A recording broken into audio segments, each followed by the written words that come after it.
నిన్నటి రోజు గౌనీ ప్రతాప్ రెడ్డి కాలువ శ్రీనివాస గారు ప్రజాస్వామ్యాన్ని కూనీ చేశాడని మాట్లాడతాడు.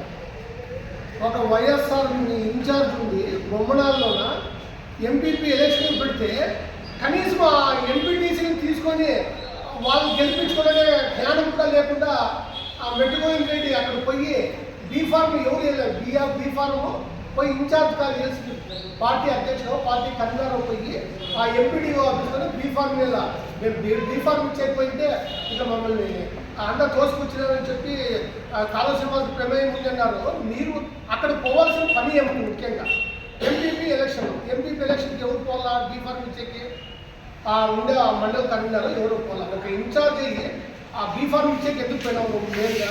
సరే పోయినావు అనుకో, ఎంపీటీసీలని నీ దగ్గర పెట్టుకొని ఎంపీపీ ఎలక్షన్ చేసే చాలు కాకపోతే ఎందుకు మాట్లాడతారు అనవసరమైన మాట? ఇక్కడ ఈ గౌనీ ప్రతాప్ రెడ్డి అంటాడు ప్రజాస్వామ్యాన్ని కూలీ చేశాడు కాలువ శ్రీనివాస్ అని. పోయిన 5 ఏళ్ళు ఎక్కడ పోయినాడు గౌనీ ప్రతాప్ రెడ్డి?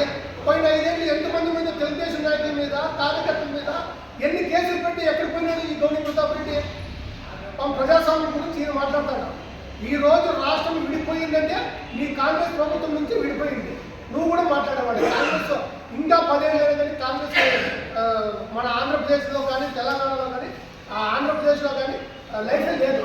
అట్లా వాడు నువ్వు ఈరోజు వచ్చి మా కాలువ శ్రీనివాస్ గురించి మాట్లాడతావు. 10 సంవత్సరాల నుంచి రాయదుర్గ నియోజకవర్గంలో అభివృద్ధి గురించి ఆలోచన చేసిన ఒక కాలువ శ్రీనివాస్ తప్ప ఇంతకుముందు గతంలో ఉండే ఎమ్మెల్యేలు ఎవరు ఆ పని చేయలేదు. అటువంటి పని నేను ఎక్కడి నుంచో వచ్చినాను, నేను గుర్తుకుంటానని రాత్రి పనుల్లో వేల కోట్లు తీసుకొని వచ్చి రాయదుర్గాన్ని అభివృద్ధి చెందుతుంటే ఒక బీసీ నాయకుడిని మీరు దళితులు అంటారు. దళితుల టాపిక్ ఎత్తలేదు.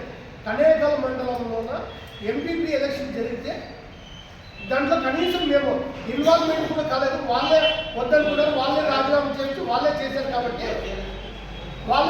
కాబట్టి దాంట్లో మేము ఇన్వాల్వ్మెంట్ కూడా కాలేదు. కాలువ శ్రీనివాసరావు ఇదే పనే కాదు. ఈ ఎంపీపీలకి ఇంకా 6 నెలలు ఎలక్షన్ ఉంది. ఎంపీపీలు గెలిపించుకొని మేమేమి చేసేదేం లేదు.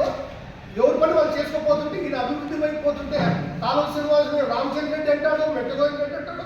మీ రెడ్లు ఎవరు చేరుతారో బీసీలు మీ రెడ్లు యావత్తు చేరినోళ్ళే కాదు. మీరు మాట్లాడే ముందు ఎవరు ఏం కదా కాలువ శ్రీనివాస్ ఎట్లాంటి వాడు, మెట్టగోవింద్ రెడ్డి అంటే వాడు అట్లా వాళ్ళు చూసి మాట్లాడు. అసలు నీ వృత్తి ఏమి? లాయర్ వృత్తి. నీ పని నువ్వు చేసుకో.